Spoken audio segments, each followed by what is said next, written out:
Good morning. Today, we would like to discuss about quasi-experimental. My name is Dr. Pinson. I come from Yogyakarta. There are two main types of study or research. The question is the researcher assigned any intervention or no? If the researcher assign any interventions, we call the study experimental study. But when the researcher do not assign any intervention or only observe, we call it observational study. In the experimental study, if there is a control group and the choose of the control group based on the random allocations, we call it randomized control trial. But in many cases, because of the situations, for example, the limited numbers of study participants, for example, rare cases, we cannot make a random allocations of the treatment or the intervention. So we call it non-randomized control trial. So what is a quasi-experimental study? Quasi-experiments are the studies that aim to evaluate interventions, but that do not use randomizations. So the main difference between RCT, between randomized controlled trial, and quasi-experimental is the use of randomizations. In the quasi-experimental study, we do not random the study participants. Similar to randomized trial, quasi-experiment aim to demonstrate causality between an intervention and an outcome. So, quasi-experiment is an experimental study because there is an intervention. It could be there is a control group or maybe without control group. And if there is a control group, the allocations, the choose of the control or intervention group is not by random allocation. The true experiment or the RCT have a strength high internal validity. It assesses cause and effect, tests clear a priori hypothesis because there is a random allocations and also the participant and the experimenter blind to the assignment. And also because this is a random allocations and also the researcher control all the study procedure and also manipulate independent variable. So true experiments has a high internal validity. In quasi-experiments, it emphasizes external validity. The situations will describe the real or naturally occurring events. For example, in true experiments, when you make a study about medication, about medicine, a kind of medicine to treat a disease. In the true experiment, in the RCT, you will control all the procedure. You will observe when the participant take the medicines. You will also control any factors that can influence the outcome. But in quasi-experiments, you do not control it very tightly. So it will describe the real or natural occurring events. If there is a control group, you will obtain non-equivalent groups because you do not use any random allocations. So it could be from the existing groups, and because there is a not randomized assignment also, the participants is not blind, and also it could be self-selections. In the quasi-experiment, the researcher could not make a full control for any independent variables and also for procedure and also the measures. Why do not randomize? Researchers often choose not to randomize the intervention for one or more reasons, for example, ethical considerations. If it is in the very beginning, or this is would like to test a hypothesis, for example, new disease, and we do not know many about the outcome. So because of the ethical consideration, we can begin our study not by RCT, but with a quasi-experiment. There will be a difficulty of randomizing subjects. For example, if you work in the hospital and you would like to test about the clinical reminder system. Yeah. It's a system from the computer that remind the clinicians about some procedure or some tests. It is very difficult for randomizing subjects when the doctors or the physician must use the clinical reminder system and when they do not use, because there's a difficulty of randomizing subjects. So the allocations of the treatments may be based on the ward. Yeah. Patient in the ward A will get CSR, clinical reminder system, and the patient in the ward B do not take any clinical reminder system.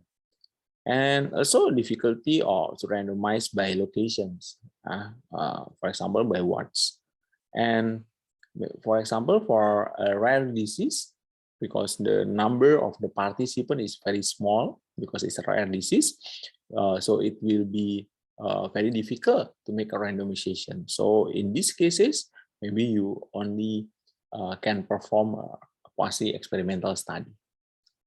So a randomized control trial have internal validity, but because of the researcher control all the variables and also all the manipulations and also all the measures, it will not give clear explanations about the real world situations. Yeah, so randomized control trial have high internal validity, but relatively low external validity compared with quasi-experimental. In the quasi-experimental, maybe the internal validity is not as high in the randomized control trial, but it has a relatively high external validity because it will describe in the real situation. So the characteristics between the pre-experiment, quasi-experiment, and full experiment. Full experiment means RCT. So there will be no random allocation in the pre-experiment and the quasi-experiment. In the RCT, there will be a random assignment. If you do not have any pre-test before intervention, or you do not have any baseline measures, so we call it a pre-experiments. And if you have data from the pre-test or you have a baseline measures, you can have a quasi-experiment. In the full experiment, it could be any pre-test or no. Yeah. So the independent variable manipulated by the researcher or improve natural variables, but in the RCT, all the variable will be manipulated by the researcher. So the level of control in the RCT is very high, but it's a moderate and low in the pre-experiment and the quasi-experiment study. There are four main types of the quasi-experiment study. The first is a quasi-experimental design without control group. The B is quasi-experimental design that use a control group but no pretest. The third is the quasi-experimental design that use control group and the pretest. And the fourth is the interrupted time series designs. So there is a symbol. If you give an intervention, the symbol is an X. O mean observations. O mean observation. So you have a data from pretest. If the O is precede the X, and you have the data of post-test. when the O is after the X. Now, so X means intervention and O mean observations. And there is a relatively hierarchy within this category of study designs. It means that the category of the D will have a higher validity compared with the category in A in terms of establishing causality. So it means that you have a visible. It means that it's visible, and also you have to consider the validity of the study. So we will discuss one by one the quasi-experimental design without a control group, the one group post-test only design. So you do not have any data of the pre-test, you only have the data of the post-test. So you give X and then O. Yeah. X is the intervention and O is the outcome variable. It means the observations. In this study design, an intervention is implemented and a post-test observation is taken.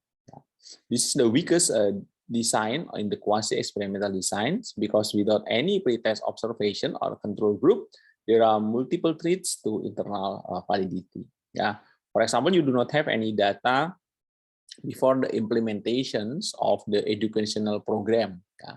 And then you give the educational program and then you measure what happened after that, and then you have only a post-test after the intervention. Quasi-experimental design without control group, one group pre-test and post-test designs. Yeah. The internal validity of this study is relatively higher compared with the previous one. So you make an observation and then you give the intervention and then you make an observation again. This is a very common use study design. For example, you would like to measure what is the benefit of give some educational for knowledge and skills of some part of society. Yeah. For example, about hand washing or about how to prevent the COVID-19. So a single pretest measurement is taken before the intervention. You perform the intervention and then you measure what happened after the intervention.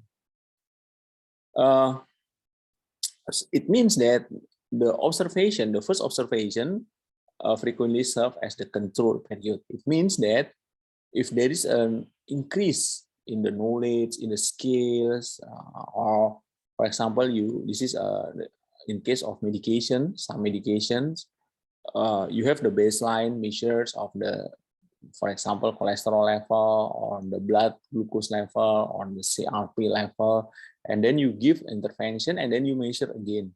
For example, in the dyslipidemia study, you have the baseline lipid level and then you give the intervention and then you measure again. So observation in the first period will serve as the control period. So you make any comparisons between the second observation to the first observations. Quasi-experimental design without control group, the one group pre-test, post-test design using a double pre-test. Yeah.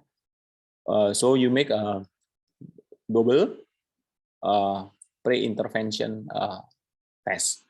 To make sure that there is no natural changes. Yeah. So if the data from the first observation to the second observation is constant, it means that there is no natural changes. And then you give the intervention and there is a change in the observations.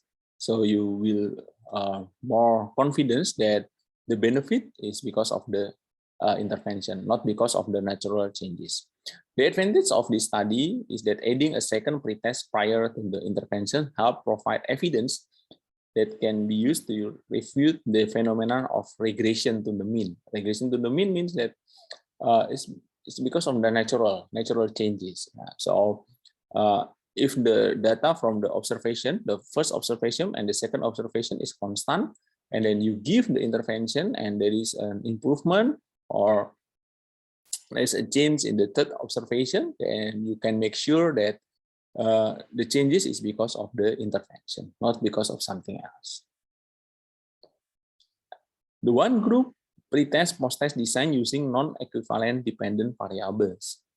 For example, we have same mechanisms,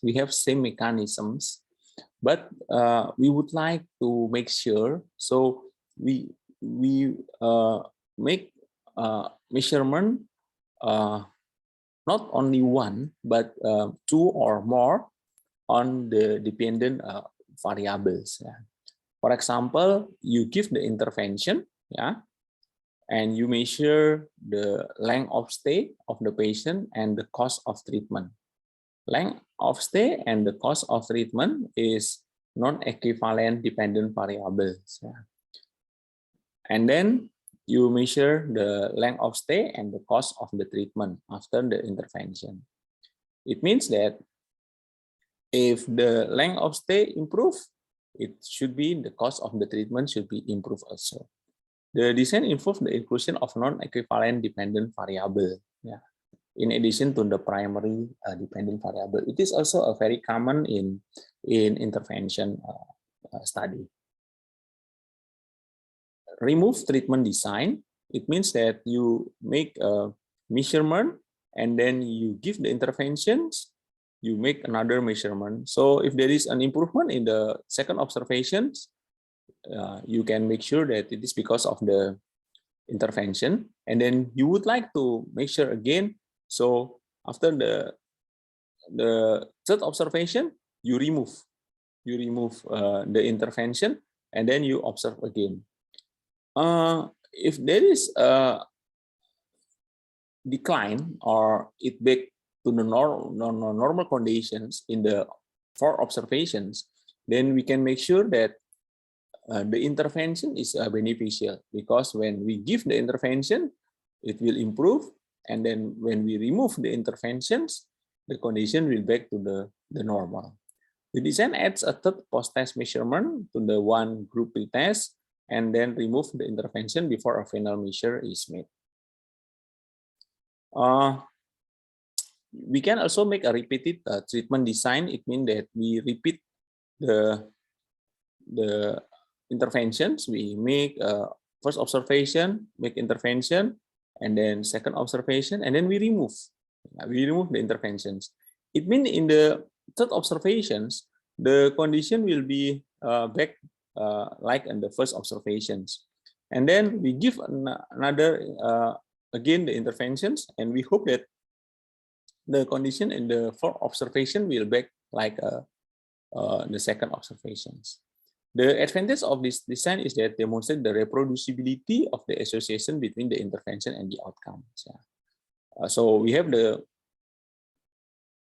belief that when we give the intervention, the outcome will improve. When we remove, the outcome will back to the normal conditions. And also when we give again, the outcome will be better also. For increasing the validity, we can add the control group, but not pretest. So an intervention is implemented for one group and compared to the second group. So we have the control group, but we do not have any data of the pretest. The use of comparison group helps prevent certain threats to validity, including the ability to statistically adjust for confounding variables. So use a control group will add the validity of this study. Post-test only design with non-equivalent group. So we have the control group, we have the interventions, but we do not have any data about the pretest.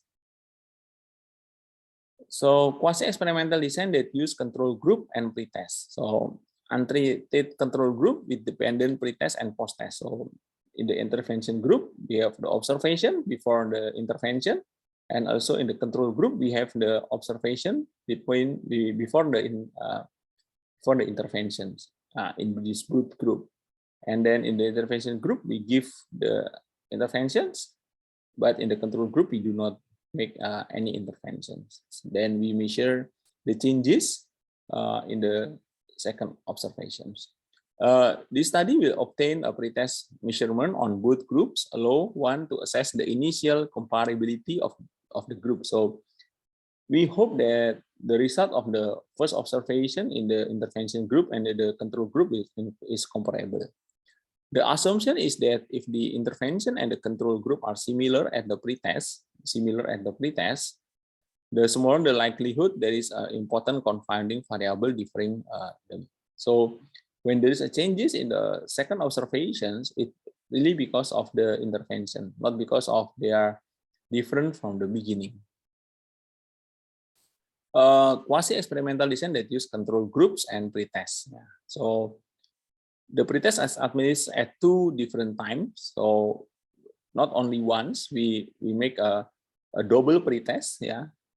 So the first observation and the second observations. And we hope that the first observation and the second observation is consistent. The result will be constant. So there is no influence because of the natural changes.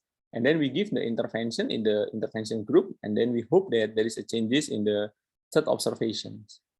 The main advantage of this design is that the use of control for potentially different time will varying confounding effect in the intervention group and the comparison group.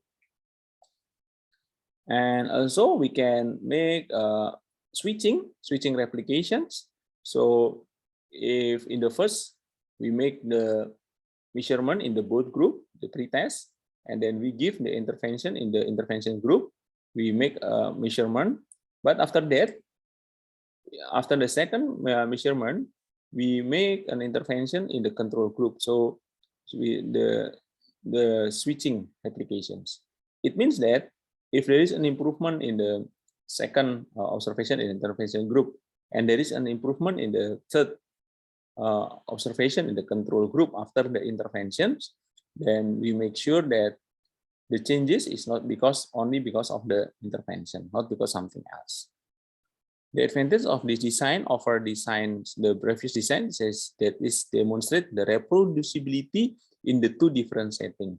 So when there is an improvement, it's not because of the groups, but it is because of the intervention. Interrupted time series design, if you would like to measure the sustainability of your intervention, we use interrupted time series design. Is one that with a starting of consecutive observation equally spaced in time is interrupted by the imposition of the treatment. So you make a multiple observation here, then you give the intervention, and if you would like to sure that your intervention is sustained, yeah, the effect of your intervention is sustained, then you make a multiple measurement again. The advantage of this design is that the multiple measurement, both pre and post interventions, it is easier to address and control for confounding and regression to the means. So in the quasi-experimental, you do not make a random allocations. Yeah. So it can be used in the real-world setting compared with the randomized control trial. But because you do not make any randomizations, it means that you will have a low internal validity, and because of the researcher cannot ensure equivalent between groups. So if you choose groups, it could be not equivalent. So this is the conclusions. The true experiment, the RCT, with random allocation, manipulate independent variables, and all the variable controlled by the researcher. In quasi-experimental, you do not have any randomizations. You also manipulate independent variables, but not all the variables controlled by the researcher. So in the RCT, you will have a high internal validity, but in the quasi-experimental, you will have high external validity. Thank you for your very kind attention.